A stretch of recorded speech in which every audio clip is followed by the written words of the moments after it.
Saya Nadir Wardana selama dari SMKMI. Kalau menurut kami sendiri, yang diharapkan dari mahasiswa untuk menghadapi era digitalisasi itu pertama pembekalan, yaitu mahasiswa diharapkan dapat memahami apa sih prinsip ataupun apa sih itu era digitalisasi itu sendiri. Nah, berikutnya mahasiswa diharapkan dapat memanfaatkan perkembangan dari era digitalisasi itu sendiri.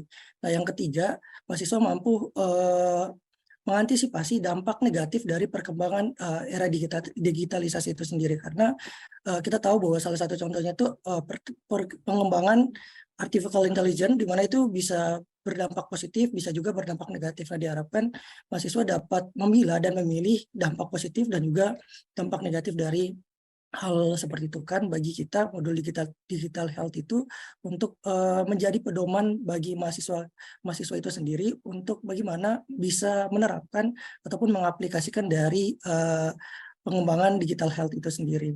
Dari teman-teman tim saya izin mewakilkan terkait yang pertama yaitu apa yang diharapkan mahasiswa untuk menghadapi era digitalisasi. Mungkin ini karena konteksnya adalah digitalisasi, maka mungkin terlepas dari konteks modul kurikulum digital ini, maka hal pertama yang diharapkan dari kami sebagai mahasiswa adalah ada guideline atau pedoman tentang learning objektif yang perlu dikuasai.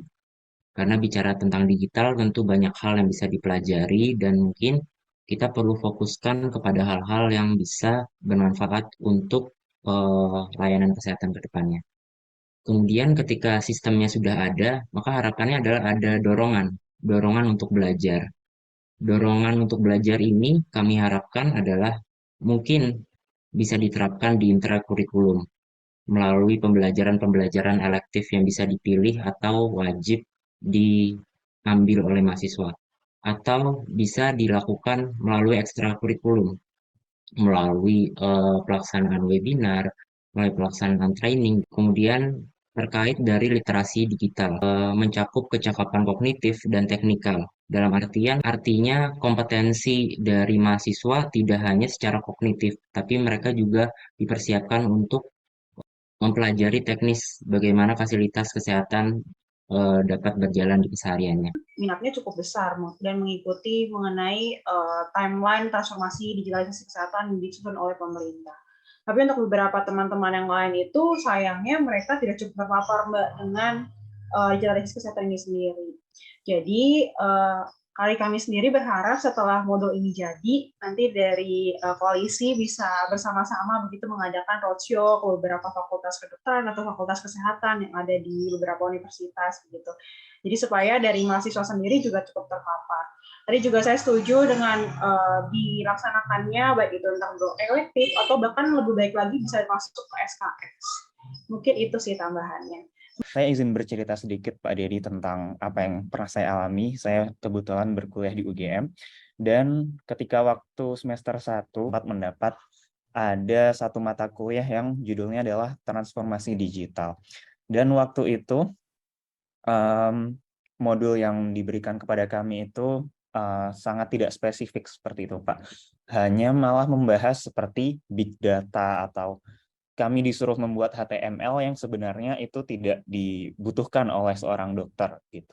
Jadi mungkin ketika besok ada modul transformasi digital kesehatan ini, yang kami harapkan adalah mungkin bisa lebih disosialisasikan mungkin manfaat-manfaatnya, lalu tantangan-tantangan apa saja yang ada di dunia kesehatan, yang diperlukan dalam transformasi digital ini, supaya dokter-dokter ini bisa tepat gitu apa yang perlu kami ketahui, lalu ya bisa mendukung adanya transformasi digital kesehatan. Perkenalkan, nama saya Ahmad Farid Amin, perwakilan dari Pergerakan Anggota Muda IAKMI. Di sini saya sangat senang sekali bahwa transformasi kesehatan telah menjadi isu yang sangat tinggi sekali peminatnya dan terus dibahas dengan semangat yang sangat tinggi. Dan kami selaku mahasiswa memiliki harapan yang sangat besar terhadap digitalisasi kesehatan ini. Kita tahu bahwa pada saat ini kita semua tidak bisa terlepas dari era digital. Semuanya berhubungan dengan digitalisasi, sehingga untuk bisa mendapatkan berbagai macam layanan, itu semua harus bisa terdigitalisasi dengan baik. Dan ini juga sejalan dengan semangat dari Menteri Kesehatan tentang adanya transformasi layanan kesehatan. Namun hal ini juga harus didukung penuh melalui perguruan tinggi untuk bisa menciptakan, membuat modul atau bahan ajar yang dapat digunakan oleh para mahasiswa ketika nanti sudah lulus. Maka mahasiswa ini diharapkan bisa menerapkan dan sudah familiar dalam mengaplikasikan sistem layanan digital kesehatan. Oleh karena itu, saya yakin dan terutama saya sendiri sangat berminat sekali. Saya sangat menunggu-nunggu sekali kapan modul itu bisa segera diaktifkan, bisa segera dipergunakan dan masuk ke dalam mata kuliah yang ada di perguruan tinggi kesehatan masyarakat. Oleh karena itu, kami selalu mendukung dan siap mendukung untuk segera diterbitkannya modul atau bahan ajar terkait dengan digital kesehatan. Saya Besral dari IPTKMI, Asosiasi Perguruan Tinggi Institusi Kesehatan Masyarakat Indonesia. Saya ingin menyampaikan perlunya modul digital public health, bahwa saat ini IPTKMI beserta program studi Kesmas seluruh Indonesia, kurang lebih 180 program studi kesehatan masyarakat, sangat membutuhkan modul digital public health. Ada 4 alasan mengapa modul ini dibutuhkan. Pertama, alasan kurikulum. Pada tahun 2021, ada peninjauan kurikulum yang dilakukan oleh Asosiasi Perguruan Tinggi Kesmas bersama seluruh prodi Kesmas di Indonesia, di mana kurikulum tersebut memperbaiki kurikulum tahun 2014.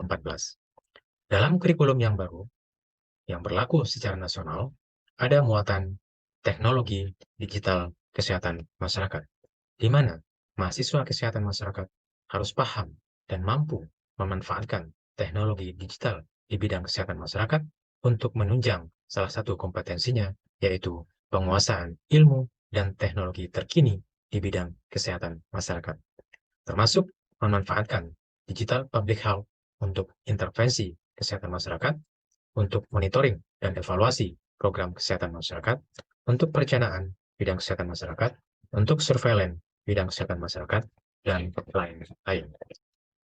Kedua, saat ini belum ada buku ajar yang membahas tentang digital public health. Sehingga kalau modul digital public health ini tersedia, akan sangat memudahkan bagi staf pengajar kesehatan masyarakat dalam mendeliver mata kuliah tersebut. Ketiga, begitu juga dengan mahasiswa kesehatan masyarakat. Dengan adanya modul digital public health ini, mereka akan dimudahkan di dalam proses belajar mengajar. Mereka tidak perlu bersusah payah mencari sumber-sumber yang lain terkait dengan digital public health karena sudah dirangkum dalam suatu modul. Keempat, bagi ahli kesmas atau tenaga kesehatan lain di lapangan, saat ini mungkin mereka ingin pahami atau menggunakan digital health atau digital public health untuk intervensi dalam program sehari-hari. Maka mereka akan dimudahkan dengan membaca modul digital public health ini.